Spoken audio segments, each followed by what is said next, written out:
လောကဆရာကိုပြစ်မှားတာတော့မှချက်ချင်းအပြစ်ခံရတယ်ဆိုရင်ဝိညာဉ်ကြီးကတူပေးတဲ့ဝိညာဉ်ဆရာတို့ကိုပြစ်မှားရင်ဘာလို့လဲဆိုတော့ငါဒီလမ်းခရီးဖြစ်လို့ပြောတဲ့အခါမှာအဲ့ဒီလမ်းကိုတိနေုံနဲ့မရဘူးအခုကျွန်တော်လမ်းလျှောက်နေတာဖြစ်တယ်ဒီလမ်းကိုတိတယ်ရှောက်တယ်တွားတယ်လမ်းဆိုတာအဲ့ဒီလမ်းခရီးရတိုင်းရှောက်တော့ပြီးတော့ခရီးဆက်ဖို့ဖြစ်တယ်လမ်းရဲ့သဘောတဘာဝကွာရှောက်သွားဖို့လာဖို့ရှောက်ဖို့ဖြစ်တယ်တီးဖို့မဟုတ်ဘူးဆိုတော့လမ်းခရီးဆိုတဲ့တမန်တရားကိုတိအရွတ်တွေရွတ်ဟာအတို့ကြ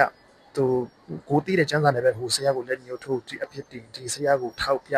ဝေဖန်ကဲရက်ကိုယ်တိုင်ကျအဲ့ဒီလမ်းခရီးရှောက်မတော့ကိုယ်တိုင်ကမရှောက်ဘူးသူအပြစ်တင်လက်ညှိုးထိုးတဲ့ဆရာတွေကနော်တချို့ပြောတာပါonline မှာအများကြီးပဲဟို YouTube မှာရောတွေ့ဖို့ကြမှာပါဆရာတွေကိုလိုက်ပြီးတော့အပြစ်တင်အပြစ်ဖိုးပြီးတော့ဝေဖန်ပိုင်းခြားဒိုင်လိုကြီးလုပ်နေတာပေါ့ဟိုတေတူကြီးလုပ်နေတာအဲ့ဒီအဖွဲ့တွေရှိတယ်အဲ့ဒီအဖွဲ့တွေကိုပြောတာပါဆိုတော့သူတို့လက်ညှိုးထိုးတဲ့ဆရာတွေကတန်ရှင်းတဲ့ဝိညာဉ်တော်နဲ့တွာလာပြီးတော့ဖခင်ရဲ့အမှုတော်ထမ်းဆောင်နေတယ်ဖခင်ရဲ့လူတွေအဲ့ဒါကိုသူတို့မသိ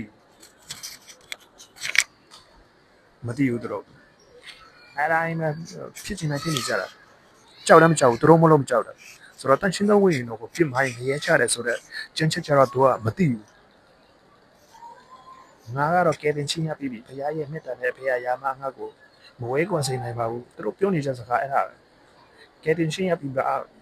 ကဲတင်ချင်းရပြီးတော့နော်ဒီဖခင်ရဲ့မေတ္တာနဲ့မဝဲကွန်စိန်နိုင်ဘူးဒီရဲ့ချက်ဖို့အဲ့ဒါမရှိတော့ဘူးဘာလဲကိုကတော့ရှောက်ပြီးတော့အော်နေရှောက်ပြီးတော့အော်နေတာပေါ့နော်တန်ရှင်းသောဝိညာဉ်တော်ပြင်မာရင်ဘုရားကဘယ်တော့မှခွင့်မလို့ဘူးယခုဘဝနောက်ဘဝအပြစ်လွတ်ခြင်းမရဆိုကဲတင်ချင်းရတာမရတာလည်းမဆိုင်ဘူး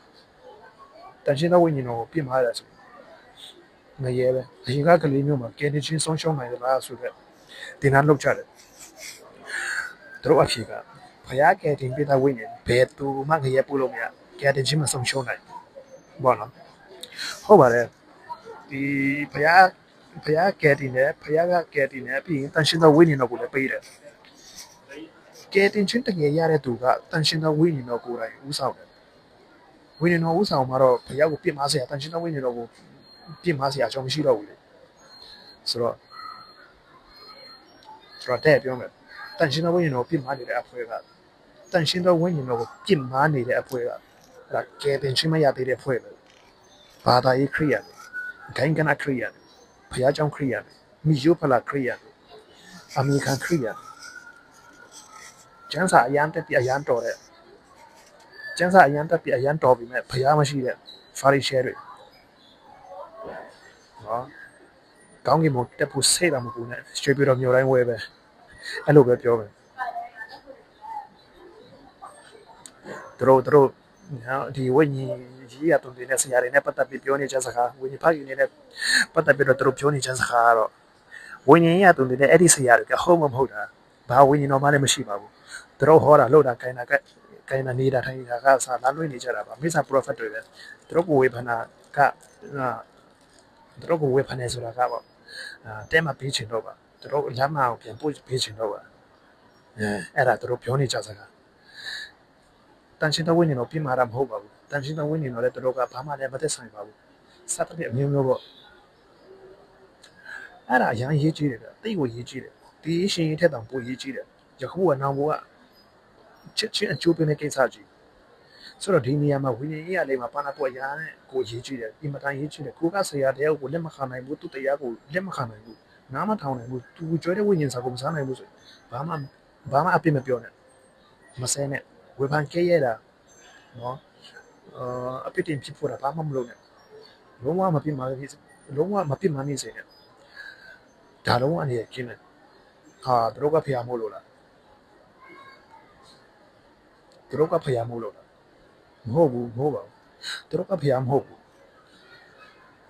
ဒါပေမဲ့တို့ကဖျားရဲ့ကိုယ်စလဲတွေဖျားတခင်ရဲ့ကိုစားအတိတ်ပဲကပါလဲဆိုရင်တို့ကိုကျေးဇူးပြုတာဖျားတခင်ကိုကျေးဇူးပြုတာနဲ့အတူတူပဲ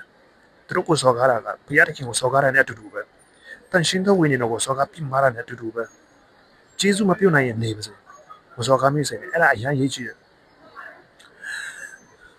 ဆိုတော့အဲ့ဒီမောရှိရဲ့ညီမပေါ့နော် မီရီယမ်ကမောရှိကတပါးမျိုးသားကိုမိမအဖြစ်ယူလိုက်တဲ့အခါမှာအဖြစ်တင်တယ်မင်းမဲခေါင်းဆောင်မဟုတ်ဘူးငါတို့လည်းခေါင်းဆောင်နိုင်တယ်ငါတို့လည်းဖယားနဲ့တွာလာနေတာပဲတဲ့ဖယားကမီရီယမ်ကိုဘာပြောလဲဆိုရင်ငါနဲ့တိုက်ရိုက်စကားပြောပြီးတော့ငါနဲ့တွာလာနေတဲ့မောရှိကိုမင်းတို့ကအဖြစ်တင်ရဲတာလားကြောက်တော့မကြောက်ဘူးလားတဲ့တကယ်တမ်းမီရီယမ်ကသူကမီရီယမ်ပြောတာဟုတ်တယ်မှန်တယ်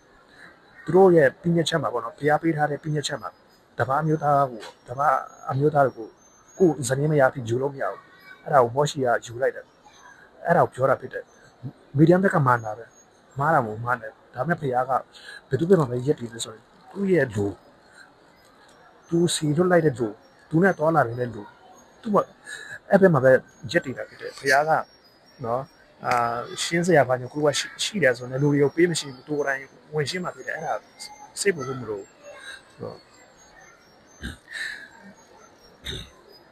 ငါကတော့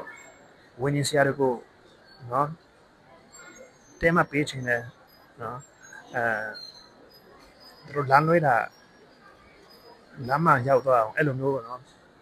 မလိုဘူးဖခင်ဝင်ရှင်းလိုက်မယ်ဒါဖခင်သူ့မှာဒါဝင်ပြီးတော့လွတ်လိုက်မယ်အဲ့ဒါငါတို့စိတ်ပူစရာမလိုဘူးစိတ်ပူဖို့မဟုတ်ဆိုတော့အရာအနေနဲ့များတဲ့အရာအနေနဲ့အရန်ကြောက်ဖို့ကောင်းတဲ့ကိစ္စကြီးဖြစ်တယ်ဒီဝင်းရင်းရတွင်နေတဲ့ဆရာတွေကိုတော့ပြစ်မှာမိတာအရာကိုကြောက်ဖို့ကောင်းတယ်ဒါဆိုရင်ငါကတော့ဗျာဝင်းရင်းဆရာတွေကိုပြစ်မှာပြီးတန်ရှင်းသောဝင်းရင်းတော့လည်းငင်းပယ်မိတယ်တန်ရှင်းသောဝင်းရင်းတော့စိတ်နာအဲ့လိုမျိုးဆိုရင်တော့တန်ရှင်းသောဝင်းရင်းတော့စိတ်နာစိတ်မိပြီဆိုရင်တော့အဲ့လိုဆိုရင်တော့တီရောတီကိုရကိုပြဖို့ဖော်ပြတောင်းပန်နေဆိုပြလွတ်တယ်တီရောတီကိုရယေရှုဖခင်ကသူ့စီချီးခဲ့တဲ့သူ့စီလာတဲ့ဘယ်သူမှဆိုအကုန်လက်ခံတယ်ပြန်ပြီးတော့လက်ခံတာပေါ့နော်ပြန်လှည့်လာတယ်ဆိုရင်ပြန်မောင်းထောလည်းမရှိဘူးအရိကကတော့ကိုယ့်အဖြစ်ကိုယ်နောက်တော့ရပြီးတော့ယေရှုဖခင်စီကိုချက်တော့မှပြန်လှည့်လာဖို့ပဲပြန်ဖလှည့်ချတာများပါတယ်နောက်ကမရချတာအဲ့ဒါခက်တာပေါ့ဝိညာဉ်ဆရာတွေကိုပြစ်မှားမိတယ်ဆိုတာကလည်းဆရာတွေကအများကြီးပဲလေကိုလက်ခံတဲ့ကိုနားထောင်နေတဲ့ဆရာကိုလက်ခံပြီးနားထောင်လိုက်တော့ဆရာပြောင်းလိုက်ကိုအတင်းတော်ကဆရာဖြစ်နေကြီးကြပ်ပြီးရှောင်းလိုက်ဘာသာရေးနဲ့တပါးတွားနေရတဲ့အချိန်မဟုတ်တော့တန်ရှင်းသောဝိညာဉ်တော်နဲ့တွားလာရမယ့်အချိန်လူမျိုးရေးလုပ်နေရမယ့်အချိန်မဟုတ်တော့ဘုရားခိုင်းတာလုပ်ရမယ့်အချိန်အာမင်နိုးထရမယ့်အချိန်ဖြစ်တယ်ဘုရားရဲ့တတိအဖြစ်တတိခံရမယ့်အချိန်အလင်းရင်းရမယ့်အချိန်ဘုရားနဲ့ပတ်သက်ရင်လုံးဝပြတ်သားရမယ်အာမင်တကယ်တော့ကိုကဘယ်ဆရာကိုမှလက်မခံဘူးဆိုရင်အဓိကကတော့ကိုယ်တိုင်ကျမ်းစာကိုယ်တိုင်ဝိညာဉ်တော်ဘုရားနဲ့တွားလာဒါအဲ့ဒါအကောင်းဆုံးပဲမဟုတ်ရင်လည်းခံရတဲ့နေရာချဖို့များတယ်ဘယ်လိုမျိုးလဲဆိုတော့သူကတရုတ်ယေရှုမှာပွဲပေါ့ကျွန်တော်ကတော့ဘုရားနဲ့ပတ်သက်လာတယ်ဆိုအာမနာတတ်ဘူး unfriend block ဒါပဲအဲ့ဒီတရုတ်ယေရှုမှာပွဲကဘယ်လိုလဲဆိုတော့အရင်တော့ယေရှုခရစ်တော်ကယောက်ျားလေးအတွင်ဆောင်ပြီးတော့ကြွလာတယ်ယောက်ျားလေးအတွင်ကြွလာတယ်တဲ့အခုမိန်းကလေးအတွင်ဆောင်ပြီးတော့လာတယ်သူတို့ကမယုံကြည်သူကိုတာနာမပြုတ်ပဲနဲ့ယုံကြည်သူကိုပဲတာနာပြုတ်တယ်ဒီတရုတ်ယေရှုမှာပွဲပေါ့ကိုရီးယားယေရှုလည်းရှိသေးတယ်ဟာအာဖရိကယေရှုမွန်ဂိုလီးယားယေရှုစသဖြင့်ပေါ်လာလိုက်တဲ့ယေရှုတွေငါကတော့အလိမ်မခံရနိုင်ပါဘူးဒီနေရာပါပေါ့နော်ငါကတော့အလိမ်မခံရနိုင်ပါဘူးတရားလည်းနားမထောင်ဘူးဒီတိုင်းရေချိုးပဲရောက်တာတို့ကရေချိုးရှင်းမဲ့ဖြစ်တာနဲ့ဘာမှလည်းစိတ်ဝင်စားဘူးအဲ့ဒီအဖွင့်ပို့တော့တိုင်အောင်နေရများတယ်ဟာဘာဖြစ်လို့လဲဘာဖြစ်ရမလဲပူရင်ပူအေးကြီးဝေးုံမြတ်တာရှင်ဖခင်ကထွေးထုတ်ပြမယ်ကန်ထုတ်ပြမယ်ဖျားတဲ့ချက်မှာအဲ့လိုပဲဖော်ပြထားတယ်ဘုရားကိုအပြတ်ကိုးကွယ်ရင်ကိုးကွယ်မကိုးကွယ်ဘုရားကိုအပြတ်စွန့်ထားတယ်ဆရာကိုကိုးကွယ်ကိုးကွယ်ဘုရားမှာနှမျိုးပဲရှိတယ်ကြားထဲမှာနေလို့မရဘူးလက်လော့နေလို့မရဘူးပေါ့ only one way the only one way I am the way ဆိုတော့က only one way ပဲဘုရားက one way တမဆိုတော့လောကဆရာတွေကိုကျေးဇူးပြန်ဆက်တဲ့ဆရာတော်ပွဲဆိုတာရှိတယ်လောကဆရာတွေကိုတောင်မှကျေးဇူးဆက်ခဲ့သေးတာပဲလောကဆရာကိုတောင်မှကျေးဇူးဆက်ရသေးတာပဲဝိညာဉ်ရသူတဲ့ဆရာဝိညာဉ်ဖခင်တွေပို့တော့တောင်ကျေးဇူးပြန်ဆက်ရမယ်အာမင်ကဲတင်ချင်းရအောင်ကိုအေဝံကလေးဝင်ငါပေးတဲ့ဆရာ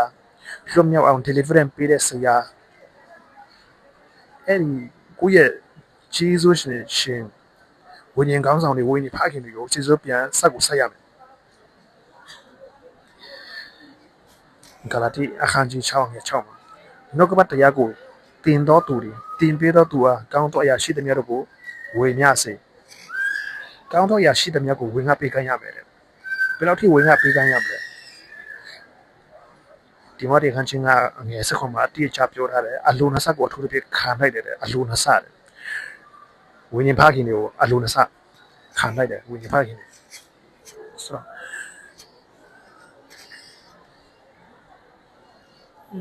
ဒီရုပ်လေးကတော်တော်လှတယ်ဈေးကြီးတယ်49ကျပ်တယ်မဝယ်တာကျွန်တော်ကတော့လက်ပတ်ပြီးကြည့်နေတာပဲရှိတယ်ကိုလာစားနေနော်တိတ်အောင်ဝကြမဖြစ်ဘူး sorry ဆိုတော့ဂျေဇုတည်တဲ့တော့ဖြစ်ပါစေဂျေဇုကောင်းတော့မဖြစ်စေနဲ့အာမင်အယာနာဂျေဇုတော်ကိုချီးမွမ်းကြလို့ give thanks in all circumstances အယာနာဂျေဇုတော်ကိုချီးမွမ်းကြတော့ကိုယ့်ရဲ့နော်မိဘဆရာခေါင်းဆောင်ကိုယ့်ရဲ့ဂျေဇုရှင်တွေအပေါ်မှာဂျေဇုပြန်ပြုနိုင်ကြပါစေဂျေဇုပြန်ဆန်းနိုင်ကြပါစေဆိုတော့ဆုမကောင်းတောင်းပေးလိုက်ပါတယ်အာမင်ဆိုတော့ကျွန်တော်ဆိုင်လည်းမရောက်သေးဘူးဆိုတော့ဆိုင်ဒါစတိုးဆိုင်ပေါ့နော်စတိုးဆိုင်တခုကျွန်တော်